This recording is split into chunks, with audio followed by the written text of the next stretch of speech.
Assalamualaikum warahmatullahi wabarakatuh. Hari ini kita lanjutkan perkuliahan untuk pertemuan keempat mata kuliah geometri analitik ruang.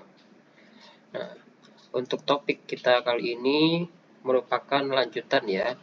Jadi ini lanjutan dari kemarin kita sudah pernah membahas mengenai persamaan bidang rata. Dan nanti ada tambahan mengenai kedudukan dua buah bidang rata, ya. Oke, di sini jadi ini sudah disampaikan bahwa modul ini merupakan lanjutan dari pertemuan 3. Nah, karena kalau kita di pertemuan 3 kemarin itu pembahasannya untuk persamaan bidang rata itu hanya sampai di bentuk vektor, gitu ya. Nah, jadi untuk pertemuan keempat ini kita akan lanjutkan di bentuk parameter, bentuk linear, dan juga nanti karena bentuk linear ini bentuk yang paling umum, jadi di bentuk linear sendiri nanti ada 3 cara untuk menentukan persamaan linearnya, gitu ya. Nah, oke, kemudian di sini juga kita akan membahas sedikit mengenai menggambar bidang rata seperti apa. Ya, misalkan diketahui persamaan linearnya, nanti kalau mau menggambarnya gimana ya. Ini tentu saja melalui titik potong sumbu. Nah, kemudian kita juga akan bahas mengenai bentuk persamaan bidang jika diketahui titik potong pada sumbu-sumbunya. Gitu. Kemudian ini latihan lanjutan gitu ya untuk menentukan persamaan bidang ratanya. Kemudian yang ketujuh, kita akan melihat kedudukan dua buah bidang rata. Jadi nanti ada yang namanya berimpit, ada yang sejajar, ada yang berpotongan, dan juga tegak lurus. Nah, kita lihat nanti kedudukan ini cukup melalui perhitungan aljabarnya, gitu ya. Oke, kemudian yang terakhir kita melihat atau menghitung nanti sudut antara dua buah bidang rata, sudutnya berapa. Oke. Nah, jadi di sini kalian bisa baca untuk capaian pembelajaran. Jadi setelah mengikuti pembelajaran pada pertemuan ini, mahasiswa diharapkan mampu yang pertama itu menuliskan persamaan bidang rata ya. Jadi ada yang tadi bentuk parameter, terus bentuk linear. Terus untuk yang bentuk linear sendiri itu nanti kita coba dengan beberapa cara gitu ya. Jadi untuk menentukan persamaan bidang rata ini tentu saja perlu setidaknya itu melalui 3 titik gitu ya. Kalau hanya titik-titik yang diketahui. Itu meskipun nanti bisa saja misalkan satu titik, satunya lagi itu vektor normal, itu juga bisa. Tapi kalau vektor normalnya tidak ada, itu kita minimal perlu 3 ya. Terus tadi menggambar gitu. Jadi lihat dari titik potongnya. Terus kemudian yang kelima itu menentukan persamaan bidang rata. Misalkan dari informasi, misalkan diketahui titik potong terhadap sumbu koordinatnya. Terus kemudian menjelaskan kedudukan dua buah bidang rata tadi ya, bisa berimpit, bisa sejajar, dan lain sebagainya. Nah, terus melihat syaratnya nanti ya. Syarat dua bidang itu berimpit itu seperti apa? Gitu. Secara aljabarnya gitu ya, karena kita kan geometri analitik, jadi meskipun geometri tapi dipandang dari sudut pandang aljabar gitu ya. Oke, kemudian terakhir ini menentukan besar sudut antara dua buah bidang rata. Nanti kita bisa tahu jika diketahui dua buah bidang rata itu besar sudutnya seperti apa. Nanti kita pelajari cara menghitungnya. Nah, jadi di sini kita langsung ke uraian materi saja ya. Nah, di sini kita bisa lihat di sini untuk lanjutan contoh kemarin ya. Jadi kalau kemarin sudah diketahui gitu ya soalnya bahwa kita harus menentukan persamaan bidang rata yang melalui 3 titik, yaitu titik A, B, dan C. Nah, terus juga kemudian kita sudah sampai di bentuk vektor gitu ya. Bentuk vektornya sudah seperti ini ya. Jadi ada lambda, ada mu. Gitu ya, bentuknya seperti ini. Nah, untuk bentuk parameter kemarin juga udah Bapak spill sedikit bahwa untuk parameter ini hanya bentuk bentuk lain atau bentuk penjabaran lah gitu ya dari bentuk vektor. Karena kalau kalian lihat ini untuk titik yang bersesuaian, misalkan kita ambil absisnya ya X gitu. Nah untuk X berarti kan setiap absis kita ambil jadi 2 ditambah mu 1 ditambah lambda 1 tambah mu min 3. Nah inilah yang kemudian dihasilkan menjadi bentuk parameter gitu ya. Jadi ini X tadi terus 2 terus ini ya 1 kali mu gitu ya. 1 kali lambda, ini lambda terus juga ini mu dikali min 3, jadi min 3 mu. Jadi bentuk vektor dan bentuk parameter itu paling gampang gitu ya. Nah ini juga sama nih, misalkan kita ambil lagi yang Y, bagian ordinatnya ya, ordinat berarti kan Y, terus kemudian min 1, kemudian lambda kali 3, kemudian ditambah mu dikali 4. Nah berarti kan hasilnya itu jadi seperti ini.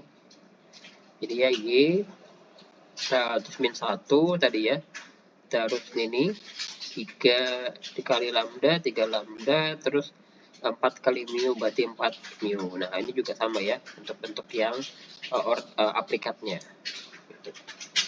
Oke, gampang. Nah yang kita perlu bahas mendalam adalah bentuk linear gitu ya. Karena bentuk linear sendiri ini bahkan ada beberapa cara gitu ya. Nah, bentuk linear ini bentuk umum istilahnya gitu ya.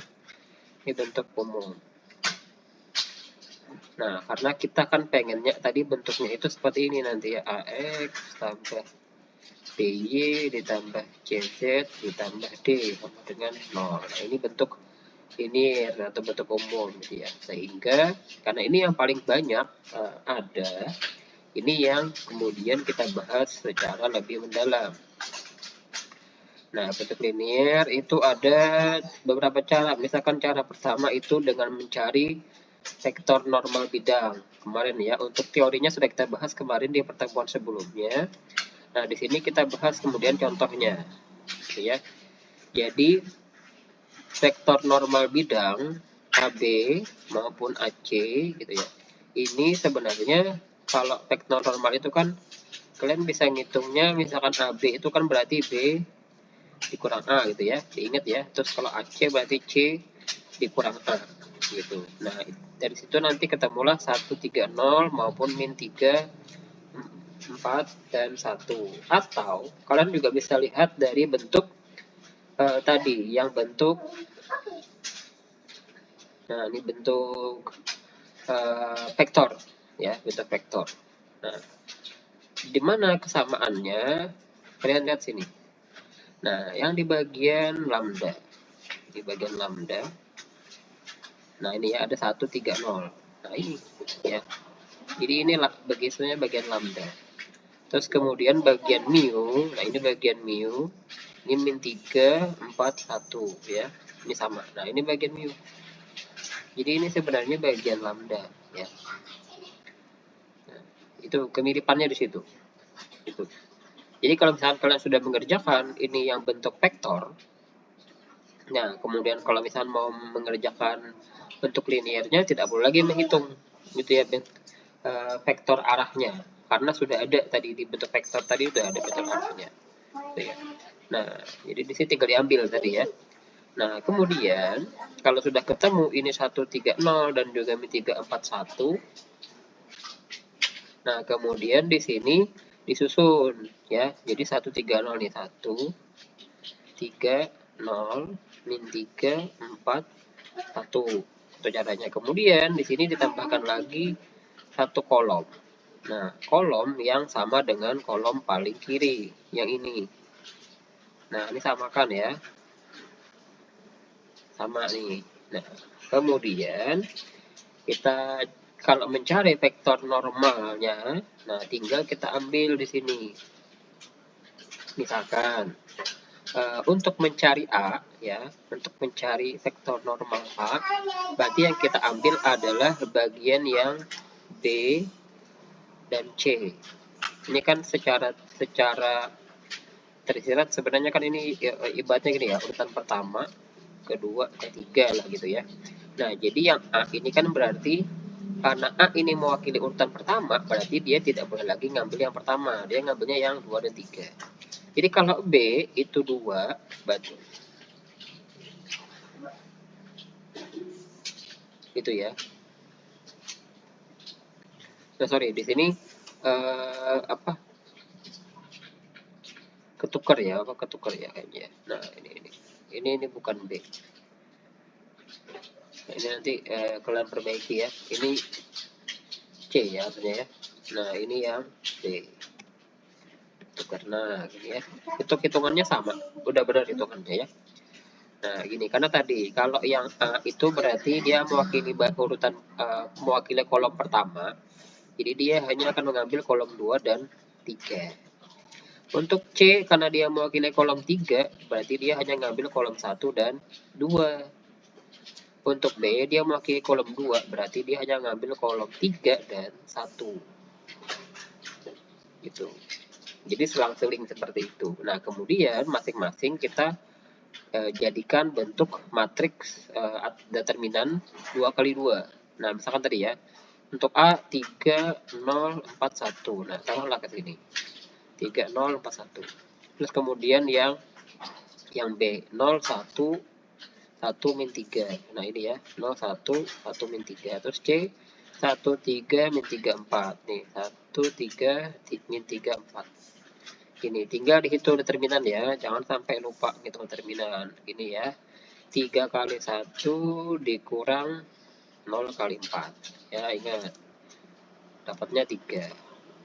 0 kali min 3, 0 dikurangi 1 kali 1. Dapatnya min 1. 1 kali 4, 4 dikurangi 3 dikali min 3. Jadi plus ya. 4 tambah 9. Dapatnya 13. Nah, inilah kemudian menjadi vektor normal. Jadi 3 min 1, 13. Ya, inilah. Nah, ya. Jadi vektor normalnya 3 min 1, 13. Dari sini kemudian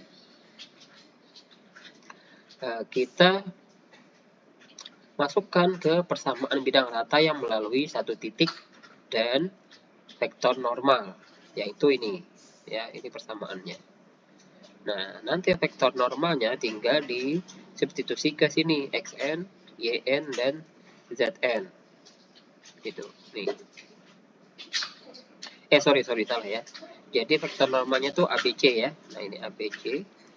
Jadi ke sini dia. A, dia substitusi A, substitusi B, dan C. Gitu ya. Nah, sedangkan xn, yn, zn ini adalah salah satu titik yang ada pada bidang tersebut. Nah, karena kita tahu ada 3 titik tadi, ada A, B, dan C. Nah, maka bebas. Misalkan di sini kita ambillah titik A yang diketahui tadi ya, 2 min 1, 1. Jadi awal tadi. Nah, itu yang kemudian mensubstitusi xn, yn, dan zn-nya. Sedangkan vektor normal itu yang ini ya, yang A besar, B besar, C besar. Nah, ini karena kebetulan ya, titik yang diketahui itu mirip dengan vektor normal ya, lambangnya, jadi bisa ketukar nih ya. Nah, hati-hati. Nah, ini tadi ya, 3 min 1, 13, ke sini ya, 3 min 1, 13. Kemudian titik A yang diketahui yaitu 2 min 1, 1, ini mengganti xn, yn, zn. Jadi ini ya. Nah, 2, karena dikurang ya, jadi min 2. Dikurangi min 1 jadi plus, terus dikurangi 1. Ini. Nah, kemudian tinggal dihitung. Gitu ya. Tinggal dihitung masing-masing gini ya. Nah, sini, ini ke sini, ini ke sini. Nah, dikalikan, terus nanti ketemulah seperti ini. 3x min y plus 13z min 20 sama dengan 0. Ini. Nah, ini adalah bentuk liniernya atau bentuk umum.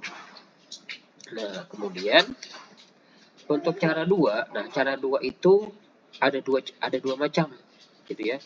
Cara 2 itu namanya cara matriks. Kalau tadi cara pertama itu cara vektor normal.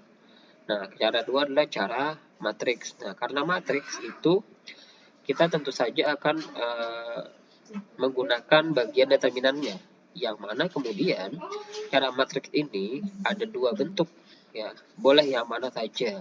Bentuk pertama adalah yang matriks 4x4 sini. Nah, sedangkan bentuk kedua adalah di sini ya. Ada matriks 3x3 ya di sini. Nah, jadi ujung-ujungnya nanti yang hitung determinan juga gitu. Misalkan gini, kalau matriks 4x4 itu kemudahannya adalah kalian tinggal substitusi masing-masing titik yang diketahui, titik A ya, A, B, C. Nah, ini masing-masing mewakili sini. Misalkan A ini berarti X1, Y1 Z1, B itu X2 Y2 Z2, C itu X3 Y3 Z3. Kayak gitu. Jadi tinggal diganti langsung nih. Nah, meskipun kemudian dari bentuk 4x4 ini matriks determinannya kita ekspansi agar menjadi matriks 3x3 gitu ya. Caranya gimana? Nah, gini. Biar tidak merusak yang ada di situ, Bapak coba ilustrasikan ya. Sambil kalian ingat lagi lah ya pelajaran matriks gitu ya, seperti ini. 2 min 1 1 1 3 2 1 1 1 min 1 3 2 1.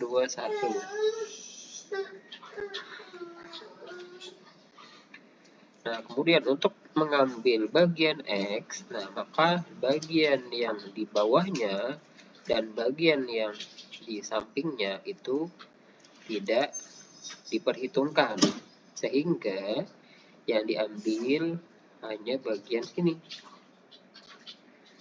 Nah, gitu. Jadi untuk X gitu ya, X-nya berarti determinan dari ini min 1 yang ini ya, min 1 1 1 2 1 1 3 2 1. Nah, kemudian langkah selanjutnya adalah minus gitu ya. Kemudian dia selang-seling ya, plus minus plus minus plus minus gitu. Nah, berarti selanjutnya X-nya sudah, kemudian kita lanjutkan ke Y. Nah, untuk Y ini misalkan gini. Nah, kita coba nih. Yang Y itu seperti ini, sama ya. Nah, Y berarti yang kemudian dihilangkan adalah ini gitu ya. Dan juga samping-sampingannya yang sebelah kiri dan kanan itu. Nah, sehingga bagian yang diambil adalah ini ya, misalkan ini Y, terus Y. Nah, ini 2 3 min 1 2 3 min 1 baru yang ini dua kolom belakangnya. Jadi 1 1 1 1 2 1. Nah, baru setelah ini min berarti kemudian kita lanjutkan dengan plus Z gitu ya. Nah, Z juga sama. Jadi misalkan gini, untuk Z berarti kan bagian ini ya, berarti bawahnya yang di bawah Z itu tidak diperhitungkan. Jadi cukup kita ngambilnya kemudian yang di depannya dia, yang ini, sama di belakangnya dia yang ini gitu. Jadi Z itu 2 3 min 1 min 1 2 3 baru belakangnya nih ya, yang belakangnya ini 1 1 1. Oke.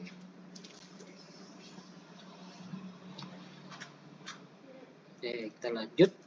Kemudian di sini sama dengan ini ya, ini sama ya. Jadi 2 ini dari X min Y plus Z gitu. Nah, kemudian baru tinggal dihitung gitu yang determinan 3x3-nya gimana. Nah, diingat ya caranya. Jadi kita coba deh, nggak apa deh ya, kita coba. Kalian juga bisa coba sendiri sambil ya.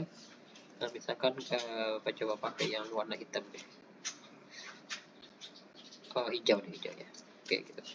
Nah, determinan matriks 3x3 berarti kan gini alurnya ya. Ke sini ya, menyamping gini ya. Ini dikali semua Nah, misalkan kita ambil X dulu deh ya, kita bawa X-nya ke atas dulu. Untuk X berarti kan kita ketemu di sini ya min 1 kali 1 kali 1 itu min 1. Nah, kemudian sini ya 1 1 ini karena baru 2 berarti 1 lagi di sini kita ngambilnya. Nah, gitu. Dan dia positif semua ya. 1 1 kali 1 kali 3 berarti kan 3. Jadi kita kurang dulu. Nah, gitu. Terus kemudian ini ya 1, kemudian ini karena baru 1 berarti 2 lainnya kita ambil di sini. Nah, gitu. 1 kali 2 kali 2. Jadi jawabannya 4. Baru dikurang dengan kemiringan yang berbeda. Oke, kemiringan berbeda berarti gini. Nah, gini. 1 1 3 ya. 1 1 3 berarti kan 1 kali 1 kali 3 3. Terus kemudian yang ini. Nah, 1 2 1 kali 2 2 karena baru 2 berarti satunya di sini. 1 berarti dapatnya 2. Terus kemudian ini min 1 dikali dengan 2 lainnya itu adalah ini 1 kali 2. Jadi min 1 kali 2 itu min 2. Gitu. Nah, berarti di sini di X itu kita ketemulah nilainya min 1 tambah 3 tambah 4 itu kan berarti 7 dikurang 1 6 ya. 6 dikurang ini 3 tambah 2 dikurang 2 ini 0 ya. Berarti min 3. Nah, ini ya min 3. Nah, kita dapatlah di sini adalah 3x. Nah, ini 3x ya. Ketemulah di sini ini 3x-nya. Nah, itu 3x. Nah, dengan cara yang sama ya, kita juga bisa pakai yang Y dan Z.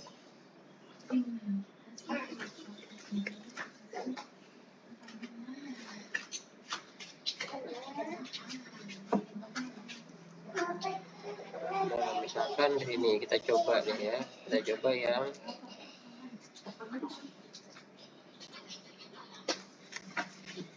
ini tadi ingat ya.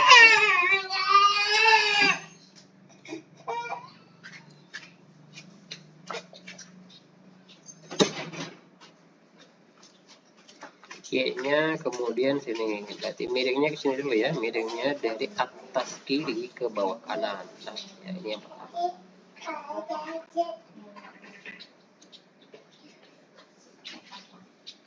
Ini ya, kita taruh mana nih? Sini deh, boleh deh. Sini deh. Ini Y. Min Y. Ya. 2 1 1 2 berarti ya. Kemudian ke sini 1 kali 1 1 dikali min 1, jadinya min 1. Terus ini lagi min 1 dikali dengan 3 kali 2 6 ya, berarti positif 6. Nah, baru kita kurangkan dengan kemiringan satunya, kemiringan seperti ini satunya ya. 1 min 1 berarti jawabannya min 1. Terus kemudian ini 1 3 itu 3 sama 1 berarti tetap 3, positif 3. Terus kemudian 2 dikali dengan 1 kali 2 berarti 4 ya, positif 4. Nah, kemudian berarti di sini kita dapatnya min Y. Ini 2 dikali 1, 2 dikurang 1 itu 1 tambah 6 itu 7. Nah, terus di sini dikurangi dengan min 1 ditambah 3 itu 2 tambah 4 ya 6, jadi 6. Nah, kita perolehlah berarti di sini min y gitu ya, min y. Nah, min y ini tadi kita ketemu yang x berarti kan 3x, y kita ketemunya min y. Min y itu berarti ini ya, sama ya. Nah, oke, cara yang sama kita bisa juga pakai yang bagian z-nya. Oke, gitu ya. Bagian z-nya. Nah, nanti ketemu. Gitu ya.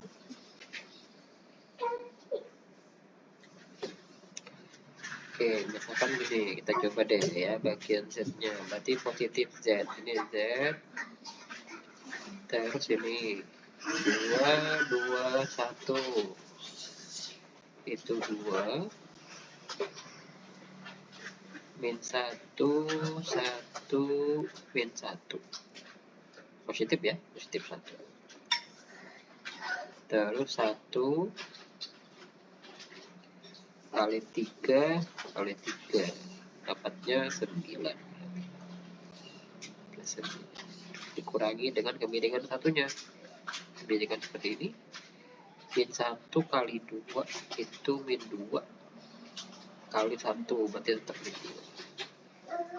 Terus ini min 1 kali 3 min 3 dikali 1 min 3. Terus ini 2 dikali dengan 3 kali 1, 2 kali 3, 6 plus 6. Oke, berarti z-nya sama dengan di sini 2 tambah 1 3 tambah 9 itu 12 dikurangi dengan min 2 min 3 itu jadi min 5 plus 6 berarti plus 1 ya, berarti ya min 1.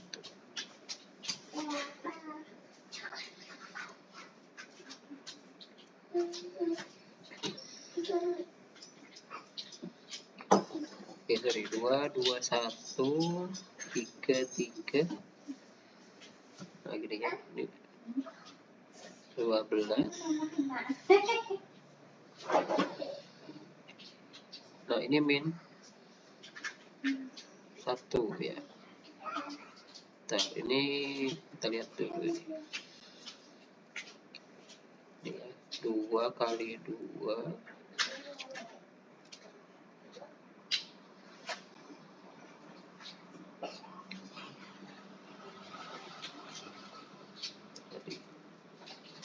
2 kali 2 4 kali 1 4. Oh, ini 4 ya, bukan 2 ya. Kalau tadi ini 4. Nah, itu. Atas tadi ya, ini jadinya kan kita bukan 12 tapi jadinya 14. Jadi 14. Nah, 14 dikurang 1. Gitu. Nah, kita dapatlah di sini z-nya kali 13 gitu ya, atau jadinya 13 z. Nah, 13 z ini kita lihat, taruh sini gitu.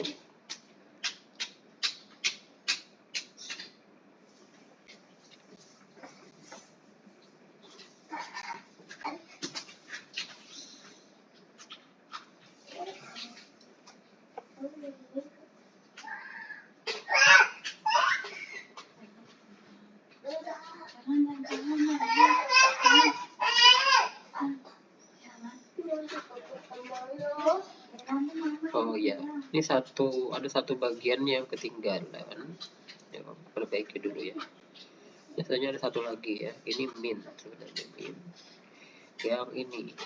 Nah, ini bagian ini kan belum nih kita tulis ya. Ini bagian ini. Ya, ini. Ini kan sebenarnya juga perlu dihitung ini ya. Nih. Bagian sini, yang mana ini yang dihilangkan dari ini gitu ya. Nah, Jadi di sini ketika nanti ada min 1, satunya nggak usah ditulis nggak apa-apa. Terus kemudian ini jadinya gini. Nah, 2 min 1 1 3 2 1 min 1 3 2. Nah gini. Nah dari situ nanti ketemu nilai D-nya ya. Ini. Nah ini kita hitung juga nih ya. Yang terakhir ini kita terus ulang lah ya. Terus ulang di bawah nih. Nah, sini berarti kan gini. 2 dikali 2 dikali 2 itu dapatnya 8 ya, jadi gini 8. Terus min 1 kali 1 itu min 1 dikali ini min 1 jadinya positif 1.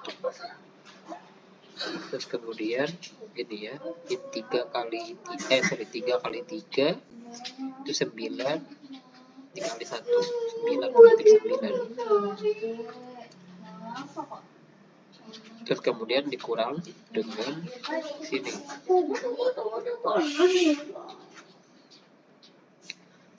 kali 2 2 kali min 1 min 2 min 2 kemudian min 1 kali 3 itu min 3 dikali 2 min 3 kali 2 itu min 6.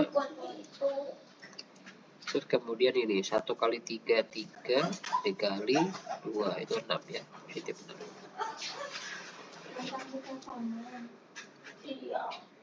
Terus ini berarti 8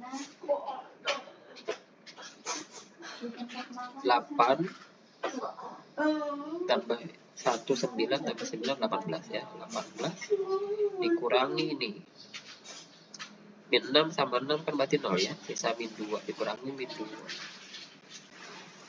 Ini didapatnya 20 ya, 20.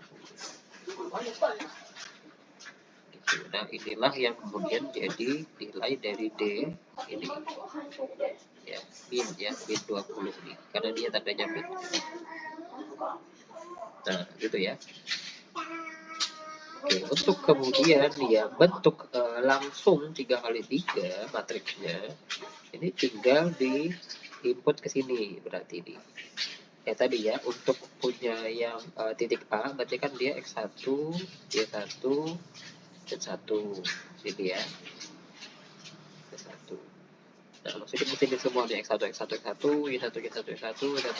Nah, kemudian di sini X2, Y2, Z2 itu punya B, terus yang C X3, Y3, Z3 ya, itu titik C yang diketahui. Di input nanti masuk seperti ini, terus kemudian karena dia sudah matriks 3 kali 3 ya yang ini, berarti kan tidak sepanjang yang tadi bentuknya ya. Jadi ini tinggal dikali, kalau determinan matriks 3 kali kan berarti gini ya. Nah, gini. Ya tadi. Begini. Sini sama ini, depannya ini. Sini sampai ini. Nah, kayak tadi kita ngitung 3 kali 3 langsung di 3 kali 3. Nah, nanti hasilnya seperti ini. Kalau dihitung nanti seperti ini juga. Oke. Nah, silakan dicoba sendiri ya untuk yang bentuk itu. Nah, yang kemudian kita bahas berikutnya adalah kemudian yang cara 3. Cara 3 itu dengan langsung mensubstitusi ke persamaan umum bidang, persamaan bidang datanya. Yang persamaan umumnya ini. Nah, kemudian di sini berarti karena titik A, B, dan C yang diketahui di soal itu terletak pada bidang, jadi kita bisa langsung substitusi ini sebagai nilai X, Y, dan Z. Gitu, misalkan titik A itu 2 min 1, 1. Nah, berarti itu adalah titik A ya, ini ini X, Y, dan Z. Jadi udah diganti ini. X-nya 2, jadi 2A gitu. terus Y-nya min 1 berarti min B, terus Z-nya itu 1 berarti plus C plus D sama dengan 0. Nah, itu jadi persamaan 1. Nah, cara yang sama kemudian digunakan untuk substitusi persamaan B, persamaan 2 dan persamaan 3 dari titik B dan titik C yang diketahui di soal ya. Jadi jangan lupa nih ya, ini X, Y, dan Z ya. Ini X, Y, dan Z. Nah, nanti kita ketemu 3 persamaan bidang. Itu dari 3 persamaan bidang ini kemudian tinggal di sesuaikan mana yang kemudian bisa kita eliminasi gitu. Nah, misalkan kita ambillah yang persamaan 1 dan 2. Nah, saya susun di sini yang persamaan 1, yang ini persamaan 2. Nah, dari sini kita bisa lihat C ya dan D-nya itu bisa langsung dihilangkan kalau dikurang. Makanya kita tulislah di sini tanda pengurangan. Nah, jadi tinggal berarti 2A dikurang 3A itu min A, min B dikurang 2B jadinya min 3B. Dari sini kita yang min 3B-nya bisa kita pindah ruas gitu ya, ke ruas kanan. Jadinya ini kan jadinya min A sama dengan 3B. Nah, atau misalnya ditukar lagi juga bisa nih, jadinya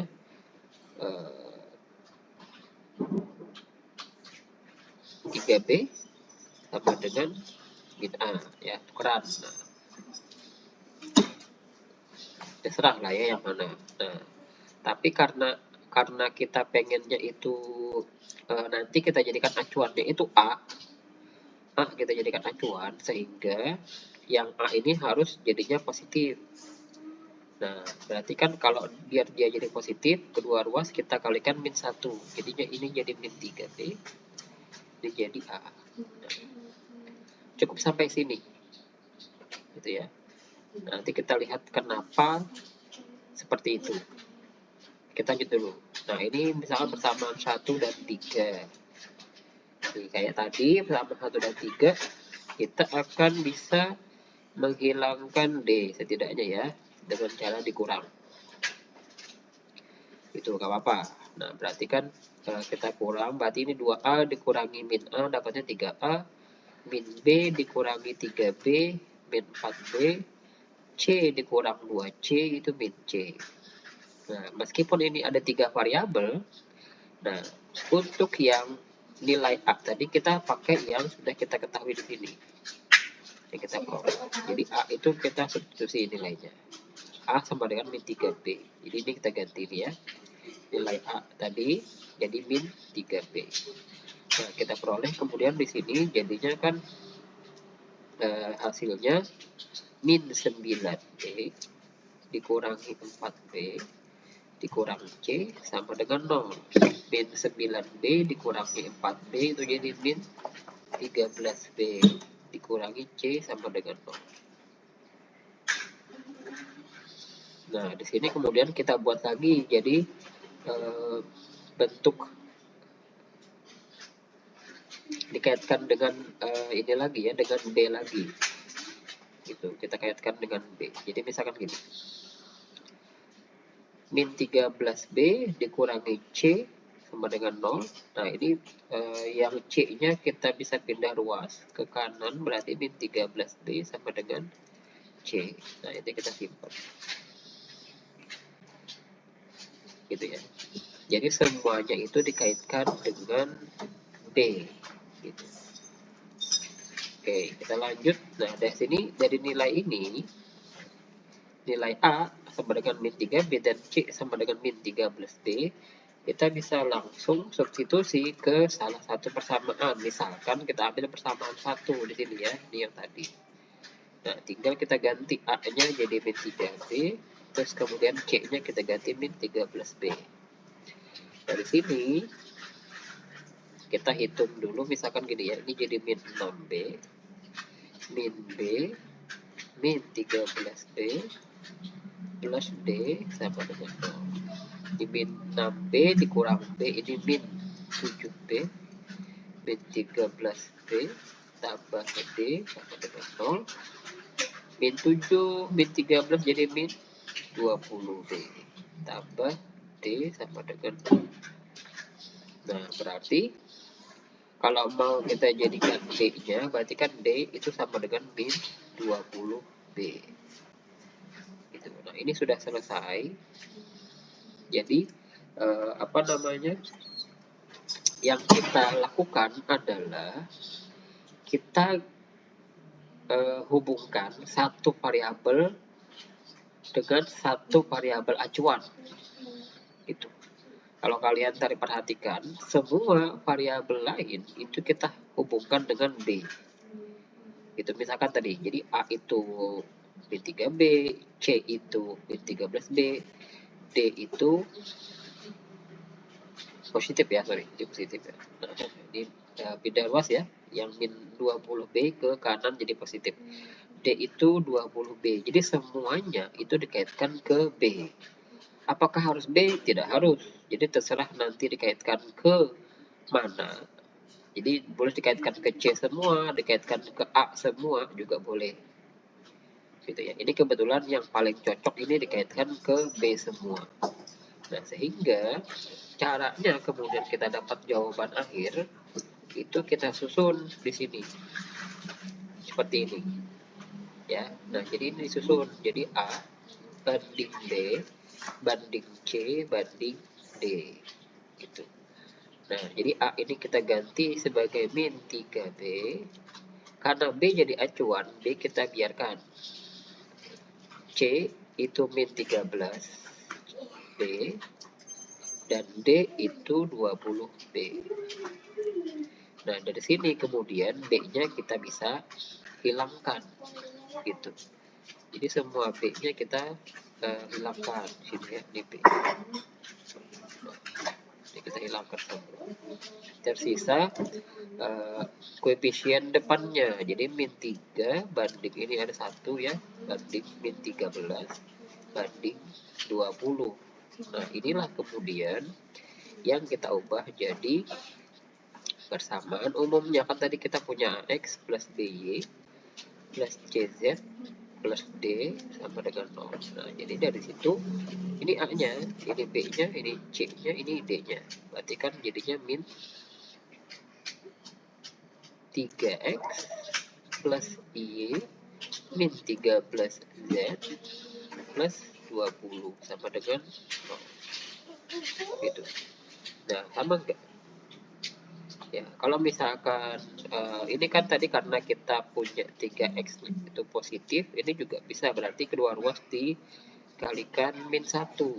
Jadi positif nih, ada tukar. Jadi ini 3X, ini jadi min Y, ini plus 13Z, ini min 20 sama dengan 0. Sama ya, sama saja.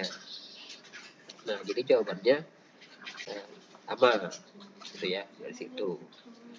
Oke, kemudian kita lanjutkan di sini untuk menggambar.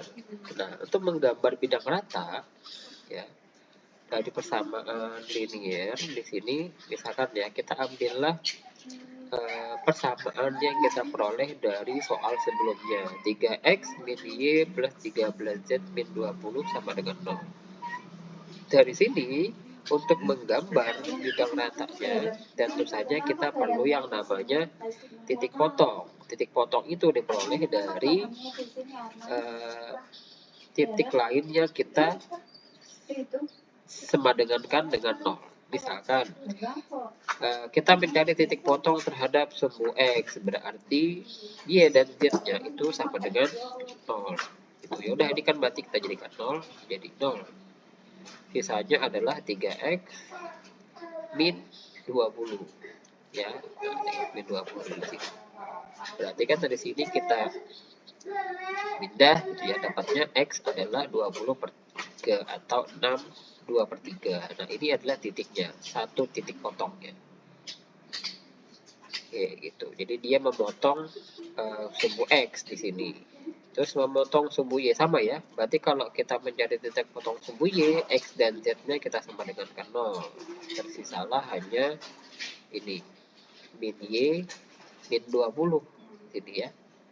Nah, berarti Y-nya adalah min 20. Jadi titik potongnya adalah 0, min 20, 0. Cara yang sama juga untuk mencari titik potong sumbu Z. Berarti X dan Y-nya kita nolkan. Tersisalah min 13Z min 20 sama dengan 0. Nah, terus dari sini kita peroleh nilai Z-nya adalah 20 per 13 atau 17 per 13. Kita ketemu di sini titiknya ya 0, 0, 20 per 13. Nah, dari sini kemudian kalian bisa gambar gitu bersama bidang ratanya. Ini kebetulan gambarnya belum diinput ya di sini ya. Tapi kalian punya gambaran lah setidaknya bidang ratanya itu melalui 3 titik ini ya. Ini titik pertama tadi ya. Titik pertama, kalau kena di sumbu X dia kenanya di sini, kena sumbu Y-nya di sini, dan kena sumbu Z-nya di sini. Gitu. Udah tinggal dihubungkan, jadi bentuk bidang, gitu ya, di dimensi 3. Oke, kemudian di sini yang terakhir ya. Nah, ini pembahasan sedikit mengenai persamaan linear bidang rata dari titik potong sumbu. Ya. Nah, misalkan kita ketahui di sini di contoh 2, misalkan tentukan persamaan linear bidang rata yang memotong OX di P, di mana OP-nya adalah 2. Ingat ya, ini adalah panjang OP. Terus memotong OY di Q, panjang OQ adalah 3. Nah, dan memotong OZ min, ini ada minnya ya di sini ya. OZ min. Ada pangkat minnya di sana. Di R, di mana OR-nya adalah 1. Jadi gambarannya seperti ini.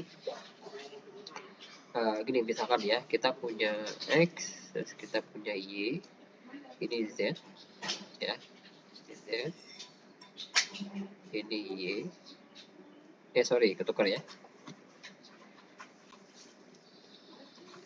Ini Z ya harusnya ya. Oke. Ini Z, nah ini X, ini Y. Nah, perhatikan di sini. OX, dia memotong OX di P. Di mana OP-nya 2. Jadi kan kita punya O di sini di tengah-tengah. OP. Nah, panjang OP-nya kan 2. Berarti ini 1, 2 misalkan. Nah, berarti di sini ya. Nah, ini panjang OP. Berarti ini P. Ini titik P. Gitu. Terus memotong O, Y, sumbu Y gitu ya, di Q, di mana OK itu 3, berarti ini panjangnya 3. Nah, ini ada titik Q, ya di sini. Nah, ini kalau ini tadi OP, nah kalau ini OQ, ya panjang OQ di 3, titik Q di sini.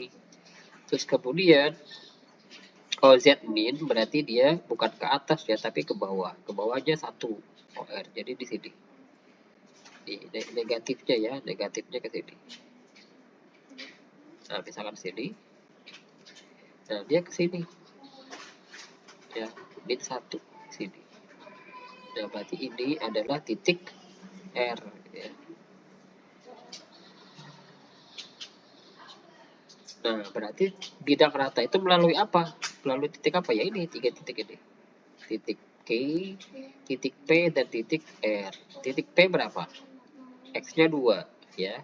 Karena dia kena di sumbu X, berarti kan X-nya 2, sedangkan Y dan Z-nya 0. Gitu. Terus titik Q itu kena di sumbu Y di 3 gitu ya. Karena kena di sumbu Y berarti yang lainnya itu 0 gitu. X-nya 0, Z-nya 0.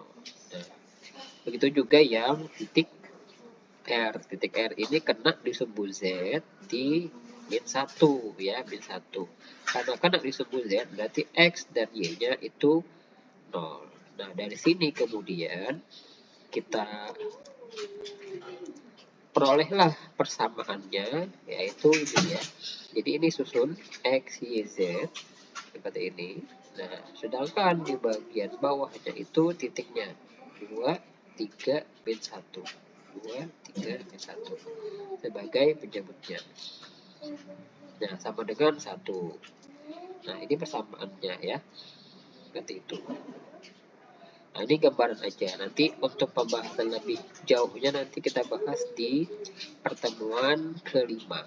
Nah, untuk latihan 3 silahkan dicoba saja sebagai latihan kalian, gitu ya. Nah, untuk misalkan di sini apa?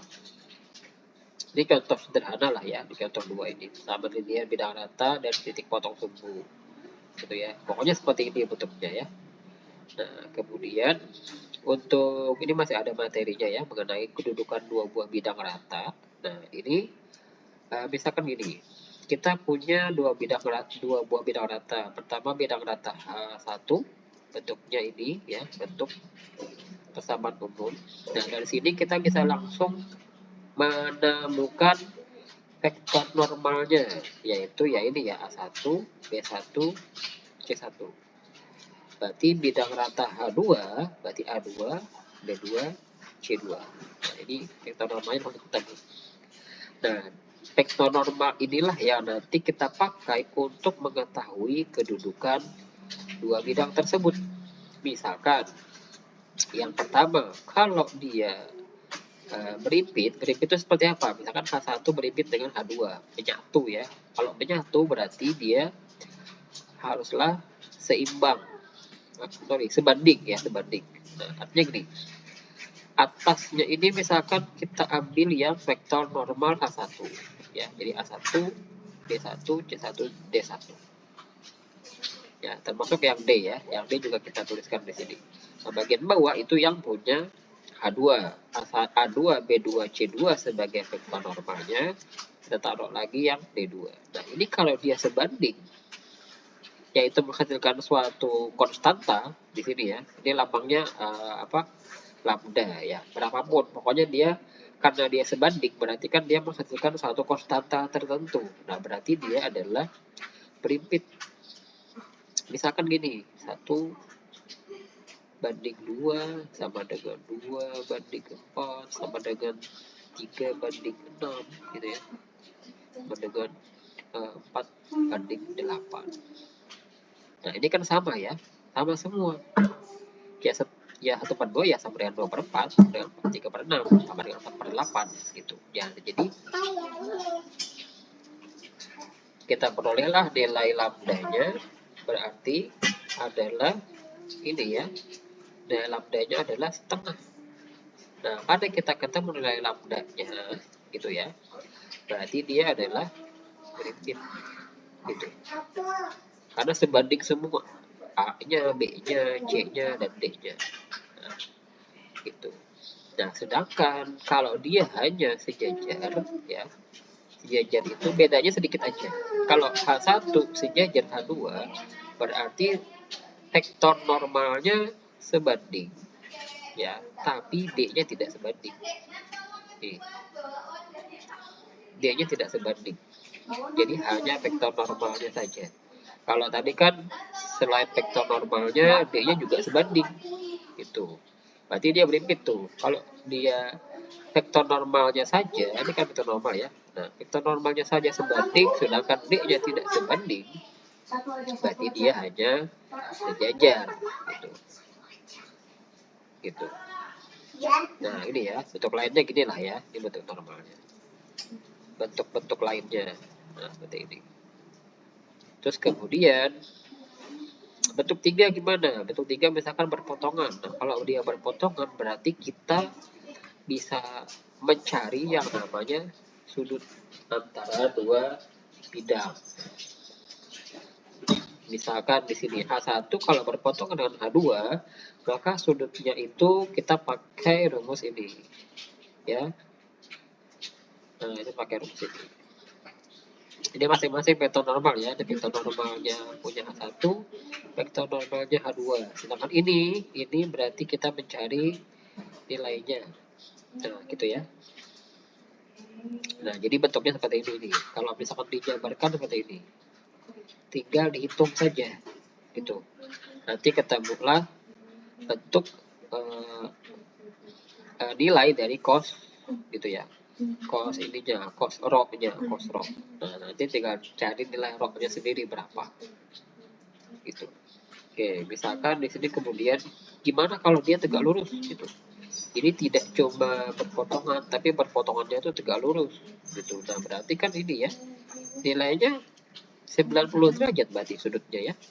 Atau cos dari 90 derajat adalah 0. Berarti apa? Berarti dari sini kita modifikasi persamaannya gitu ya. Kalau ini dijadikan 0 ya. Berarti apa? Berarti yang bagian penyebut ini ya kita kalikan ke sini nanti jadi 0 gitu maksudnya ya. Kalau ini ya coba jabarkan lah samping lah. Nah gini, ini kan kalau 0 cos 90 nya kan 0 berarti kan 0 sama dengan N1 dikali N2 nah, per mutlak N1 dikali mutlak N2. Nah, karena ini 0 berarti kan yang bagian penyebut ini kita bisa pindahkan ke sini ya, kita kalikan. Jadi kan 0 ya, dikali dengan vektor normal ini tadi. Nilai mutlak vektor normal 1 dan vektor normal 2. Itu sama dengan normal 1 dikali normal 2. Nah, yang ini kan jadi 0. Gitu ya. Jadi tersisa normal 1 dikali normal 2. Nah, inilah kemudian kita peroleh seperti ini. Artinya apa? Vektor normal itu kan tadi adalah A1. Misalkan ini. Ya, ini kan berarti A1 gitu ya. B1, C1 gitu ya. Nah, kalau dia dikalikan kali titik, berarti kan dikalikan dengan yang bersesuaian, terus dijumlahkan. Jadi penjabarannya adalah seperti ini, gitu ya. Seperti ini penjabarannya, gitu ya. Nah, jadi tinggal dikalikan A1 kali A2 ditambah B1 kali B2 ditambah C1 kali C2. Gitu. Udah, berarti dia kalau dia sama dengan 0, berarti dia tegak lurus. Gitu. Nah, ini contohnya.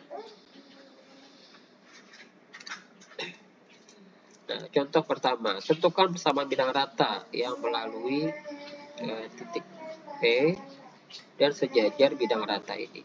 Oke, jadi ya kita tahu dia melalui titik P dan dia sejajar bidang rata yang lain gitu. Nah, berarti apa? Kita ambil bidang rata ini. Nah, vektor normalnya apa ya ini ya depannya? 2, 3, dan 5. Nah, ini adalah vektor normal. Karena dia itu sejajar, berarti tadi ya dia sebanding. Nih, coba lihat. Nih. Sejajar ya. Sejajar itu kan berarti sebanding. Artinya apa? Kita bisa langsung pakai vektor normal dari bidang rata yang diketahui.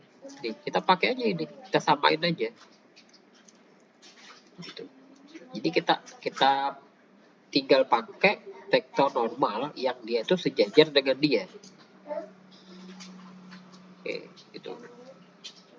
Nah, kemudian 3 kita ambil yang ini, titik yang dilaluinya, yaitu titik P, 1, 2, 1. Yang berarti 3 kita menghitung persamaan bidang rata yang melalui titik P dan vektor normalnya kita ambil punya bidang rata yang diketahui. Udah tinggal disubstitusi ke persamaan sini. Gitu ya. Ini sudah ada tadi dibahas di awal ya. Persamaan bidang rata kalau diketahui satu titik dan diketahui vektor normalnya. Nah, ini persamaannya tadi. Silakan scroll ke atas, tadi sudah ada rumusnya. Gitu ya. Ini tinggal di substitusi. Nah, tinggal dikali ya. Ini dikali ini, dikali ini, kali ini, dikali ini, kali ini. Nah, dapatlah nanti seperti ini ya. Nah, jadi inilah persamaan bidang rata yang dimaksud gitu ya. Oke, lanjut ke contoh 2. Nah, misalkan kita coba mencari besar sudut. Oke. Misalkan di sini di contoh 2, tentukan besar sudut antara bidang rata X sama dengan 0 dan X min Z sama dengan 0. Nah, ini bidang rata pertama, ini bidang rata yang kedua. Tentu saja kalau mencari besar sudut tadi, kita selalu mencari terlebih dahulu vektor normalnya. Tadi gitu ya. Jadi vektor normalnya di sini. Ini kan kalau kalian lihat, jangan bingung ya. Ini kan kita punya AX plus BY, bentuk umumnya ya, plus JZ plus D sama dengan 0. Karena di sini hanya X sama dengan 0, nah berarti kan B-nya itu berarti 0. Ya, C-nya juga 0. Bahkan D-nya juga 0. A-nya aja ini 1. Ya, ada di sini deh ya. Nah, gitu. Ya udah, berarti kan karena vektor normal itu A, B, dan C, berarti ya 1, 0, 0. Gitu. Cara yang sama juga dipakai untuk yang vektor normal bidang kedua. Yang ini, ya. Berarti kan di sini kita taunya tadi ya AX plus BY plus CZ plus D sama dengan 0. Nah, ini A-nya kan berarti kita tahu 1 ya. B-nya, karena Y-nya nggak ada, berarti B-nya 0. C-nya dari Z. Di Z-nya ada ya, yaitu min 1 ya. Ada di sini, min 1. D-nya nggak ada, berarti 0. Nah, vektor normalnya ini 1, 0, min 1. 1, 0, 1 itu ya. Udah, kita taruh lah kemudian di rumusnya yang ini tadi ya. Atau langsung di penjabarannya seperti ini ya. Nah, tinggal dihitung, itu dikalikan. Nah, ketemulah nanti kosroknya itu adalah 1 per akar 2, atau kalau kita kalikan kedua ruas, maksudnya bagian penyebut dan pembilang menjadi kali akar 2, dapatlah setengah akar 2. Cos berapa hal yang menghasilkan setengah akar 2, yaitu cos 45 derajat. Itu ya, jadinya sudutnya adalah sebesar 45 derajat. Seperti itu. Nah, dari sini silahkan dicoba juga yang latihan 3 tadi dan juga latihan ini. Ada 2 soal ya di latihan. Nah, nanti untuk ini memang tidak dinilai ya. Untuk yang latihan di modul itu tidak dinilai, tidak wajib dikerjakan. Hanya untuk latihan saja, karena nanti untuk tugas sendiri sudah Bapak siapkan di Edlink gitu ya, sesuai dengan tenggat waktu yang ada di sana gitu ya. Jadi silakan, ini sudah selesai pertemuan keempat. Silakan kerjakan kuis dan kerjakan tugasnya sesuai deadline-nya. Sampai ketemu di pertemuan berikutnya. Nanti silahkan juga kalau misalnya masih ada yang bingung atau yang belum paham, silakan tanyakan ke Bapak di pertemuan berikutnya. Oke, kita tutup pertemuan pada hari ini. Wassalamualaikum warahmatullahi wabarakatuh.